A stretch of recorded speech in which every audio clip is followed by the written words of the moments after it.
Michael paid $4.75 from a toll road text, less than a coffee, less than a snack. 3 hours later, his card was being drained. Gas stations, online stores, digital services. Total damage 2,047, and the twist makes it worse. Michael doesn't even use toll roads. Because Arizona doesn't have toll roads. This is case file 12 on Scam Vault, the toll road text scam. How it works, why it works, and exactly how to stop it before it turns $4.75 into a week of panic. Let's rewind to the moment the trap snapped shut. Monday morning, 9:12 a.m. Michael is in his kitchen making coffee. His phone buzzes. He glances down, half awake. The text reads, Arizona Toll Services, outstanding toll $4.75. Pay now to avoid a $75 late fee. A link sits underneath like a shortcut to make the problem disappear. Michael doesn't remember driving through a toll, but he also doesn't want a late fee. The amount is tiny, so it feels harmless. The threat is big, so it feels urgent. That's the psychology, small bait, big pressure. He thinks, maybe I drove somewhere and forgot. He thinks, maybe it's from last month. He thinks, I'll just pay it and move on. And that one sentence, I'll just pay it, is what scammers build their entire business on. Michael taps the link. A website loads instantly. It looks official at first glance. Clean layout, neutral colors, a government vibe, a logo at the top, a secure checkout badge, a big button that says pay balance. It asks for a plate number, name, and address. Then it asks for full card details. Card number, expiry, CVV. Michael types it all in. He clicks pay $4.75. A spinner appears and processing, and it hangs. Michael waits a few seconds, refreshes once, same screen. Processing. He assumes it went through. He closes the browser. He finishes his coffee. He leaves for work. Here's the part most people don't understand. The processing screen is not an error. It's the trick. It's theater. It buys time. Because while you stare at that spinner, your details are already gone.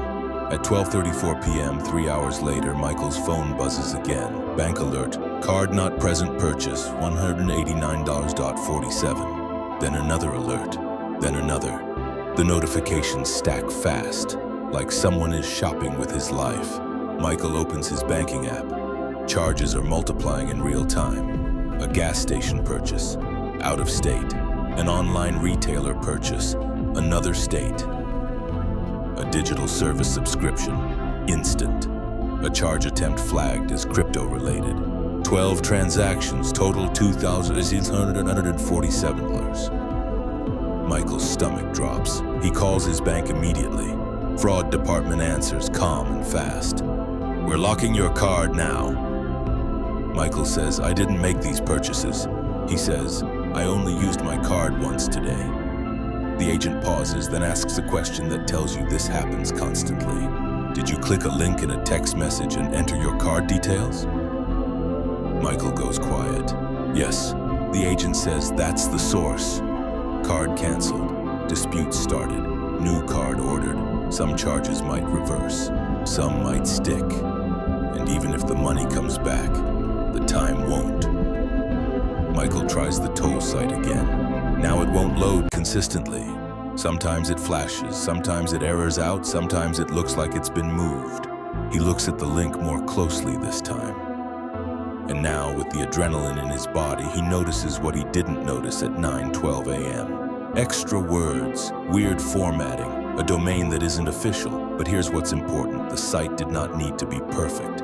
It only needed to look real for 5 seconds. Now comes the absurd twist. Michael tells a friend what happened.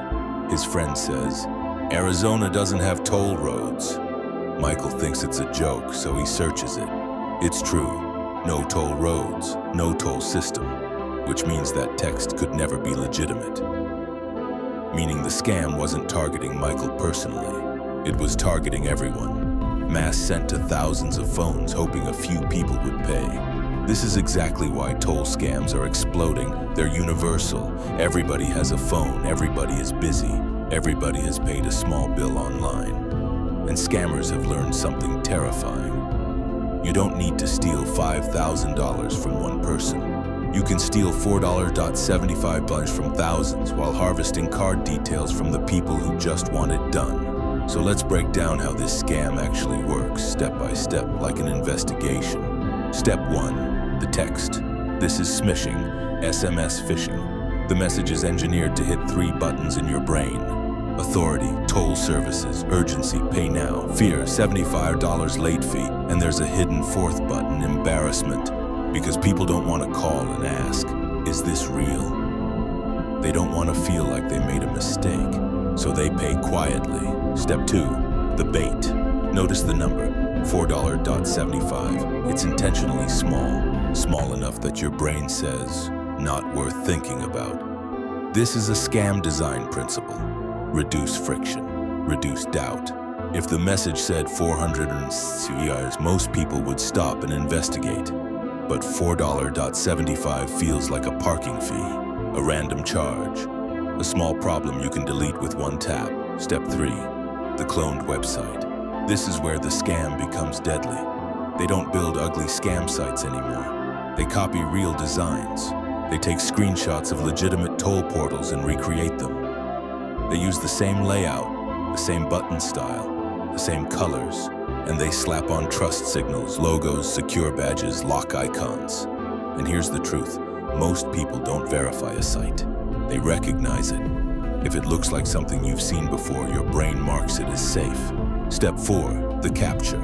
When you enter your card details and hit pay, your information is harvested. Sometimes the site stores it immediately. Sometimes it sends it to a live dashboard scammers watch in real time. Sometimes it hands it off to automated tools that test cards instantly. And that processing spinner, it's there so you don't suspect anything. Because if you saw a success message, you might screenshot it. If you saw a clear error, you might stop and call your bank. But processing feels like normal internet slowness. So you close the page and move on, which gives scammers the best thing they can ever get, time. Step 5, testing and draining. The fraud doesn't start days later, it starts quickly. They'll test the card with small purchases. If it clears, they escalate. They hit merchants that process fast. They try digital goods and gift cards. They try subscriptions. They try crypto, anything that moves quickly before you notice. Michael noticed in 3 hours, which is faster than most people. But it still wasn't fast enough, because the scam moves at machine speed. Now, I want to show you something that separates scary story from useful investigation. Because if this video ends with be careful, it won't protect anyone. So here's what to look for, real versus fake, without needing to be a tech expert. First, the message itself. A real agency doesn't need to threaten you in the first text. Scammers love extreme consequences, late fee, final notice, avoid penalty, immediate action required. That language is designed to bypass logic. Second, the link. If you can see the URL, look for these signs. Extra words that feel stuffed in. Pay now, verify, secure, billing portal. Odd dashes and hyphens. Random endings, or a domain that isn't what an agency would use. But here's the best rule, because scammers can make links look better every year. Never pay from a text link, ever. Even if it looks perfect, even if the amount is small, even if you're late. Open your browser yourself, type the official site yourself, or call the number from an official government page. No clicking, no shortcuts. Now let's answer the big question. Why did Michael get a toll text in a state with no toll roads? Because these campaigns are not smart. They're wide. Scammers buy phone number lists. They blast texts in waves. They rotate brand names, toll agency, delivery service, bank security alert, your package is held, your payment failed. They don't care if it's accurate. They care if it works on enough people to profit. And it does. Because the text isn't aiming for the cautious person. It's aiming for the person who pays fast. To prove that, here's a second mini case that happens all the time.